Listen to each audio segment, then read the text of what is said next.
ის ბიუროკრატიული სისტემა და ის პროკომუნისტური სისტემა, რომელიც ჩვენს უმაღლეს სასწავლებლებშია, აღარ იქნება. ამიტომ პასუხისმგებლობა უნდა იყოს და კონკრეტულად განათლების სამინისტრო მით უმეტეს ამაში აქტიურად უნდა იყოს ჩართული და მან უნდა მოახერხოს ამის რეფორმირება. და ამ რეფორმირებას როგორც მოიხსენება, სჭირდება თანხები და სახელმწიფომ უნდა გამოყოს თანხები. ჩვენ მიგვაჩნია და დაუყოვნებლივ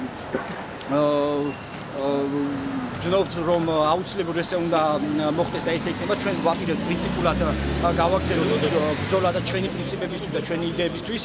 ჩვენ აუცილებლად არ გავჩერდებით დღეს მოვედით, რომ განცხადება ჩავაბაროთ ბატონი დიმიტრი შაშკინის სახელზე განცხადება გვინდა ჩავაბაროთ და ხვალე აქ გაიმართება აქცია, რომელიც დაკომპლექტებული იქნება მხოლოდ და მხოლოდ სტუდენტების და ვიქნებით მხოლოდ და მხოლოდ სტუდენტები და აი ამ მოთხოვნას დავაყენებთ. იმ შემთხვევაში თუ არ გაითვალისწინებ, ასევე მოვიტყოთ, მინდა დავძინო თქვენი ეთერის საშუალებით, რომ ჩვენ მოვიტყოთ ასევე ბატონ დიმიტრი ანუ შაშკინთან მოვიტყოთ შეხვედრად.